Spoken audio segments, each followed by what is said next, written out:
এই যে লোটাস টাইপের দেখো দেখো শালিমার বাগে আমরা উপস্থিত আবার একেবারেই শ্রীনগরের শহরের এক প্রান্তে ডাল লেকের কাছাকাছি এই শালিমার বাগ।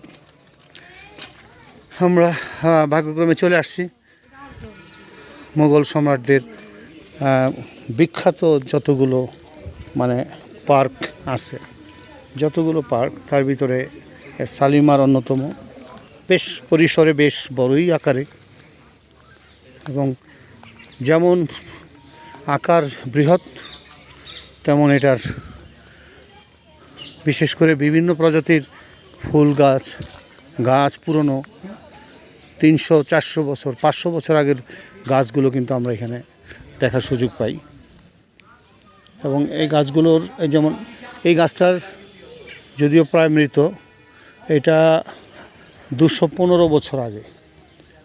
আর এই গাছটা এই যে আমরা দেখতেছি এইটা 365 বছর আগে। ঠিক ওই পাশেই এটার আমরা দেখতে পাই, এটা লেখা আছে কত সাল থেকে এটা মানে বুনন করা হয়েছিল আর কি, বপন করা হয়েছিল। এখানে ওনাদের রাত্রিবেলা গান টানের একটা আয়োজনের ব্যবস্থা থাকতো, রাজা তার রানীকে নিয়ে এখানে সময় কাটাতো।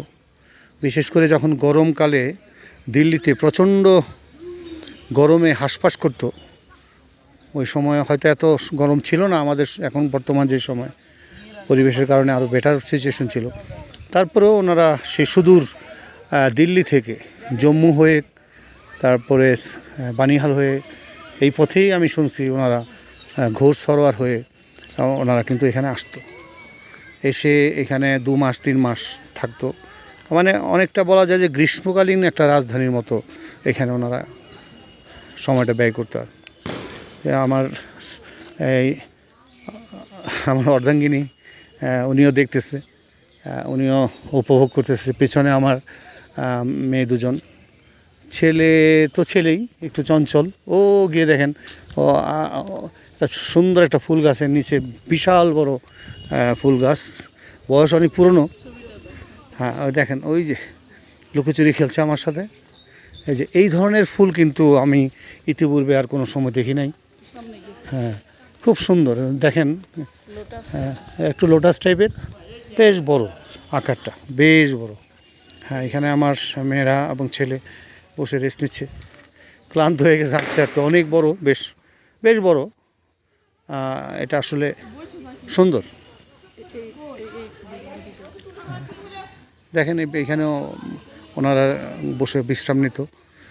এরকম ছোট ছোট কিছু বসার মানে স্থাপনাও কিন্তু আমরা দেখতে পাই। এইরকম বিরল কিছু ফুল গাছ, বিভিন্ন প্রজাতির বনজ গাছগুলো কিন্তু আমরা এখানে দেখতে পাই। তো এইরকম একটা জায়গায় আপনারা আসবেন, আহ্বান থাকবে। বিশেষ করে পরিবার নিয়ে আসলে খুবই ভালো। তাহলে যে একটা মানে সিঙ্গেল সলো ট্রাভেল আর ফ্যামিলি ট্রাভেল আর টুইন ট্রাভেলের মধ্যে কিন্তু বড় ধরনের তফাৎ আমরা দেখতে পাই। আমি নিজেও সলো ট্রাভেল করার এবার সুযোগ পাইছিলাম। আমি কম্বোডিয়া আর থাইল্যান্ড যাওয়ার পরে আমার কাছে সত্যিকার অর্থে বলতে গেলে আমার সলো ট্রাভেলটা ভালো লাগে নাই। এই বয়সে এসে আসলে দলবল নিয়ে বাহিনী তো মোটামুটি ভালোই, বাচ্চা কাচ্চা নিয়ে ওয়াইফ নিয়ে যাওয়ার একটা আলাদা একটা আনন্দ। তো সুযোগ পেলেই আপনারা এই বিষয়গুলো দেখবেন। আমি এইটা নিয়ে খুব বেশি সময় আর দিচ্ছি না, আর একটু সময় নিব। এই স্থাপনাটার পরের অংশটা দেখেই এই ক্লিপসটা আমি শেষ করতে চাই।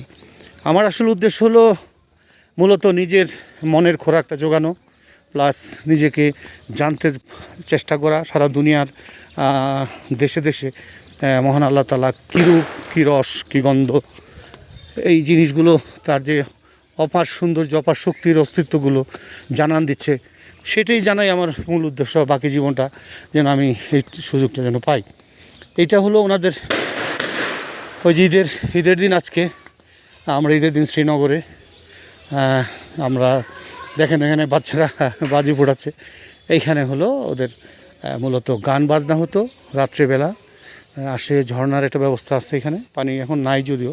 তো এই হলো শালিমার গার্ডেনের মোটামুটি একটা চিত্র, কিন্তু আমি একটু লম্বা হলো, তারপর আমি দেওয়ার চেষ্টা করছি। দেখেন এক ধরনের মোটামুটি আকারটা ওই আমলের চিন্তা করলে বেশ ভালোই, এত লম্বা একটা পার্ক। ধন্যবাদ, আমি আর কথা না বাড়াই। আসসালামু আলাইকুম রহমতুল্লাহ বারাকাতুহু।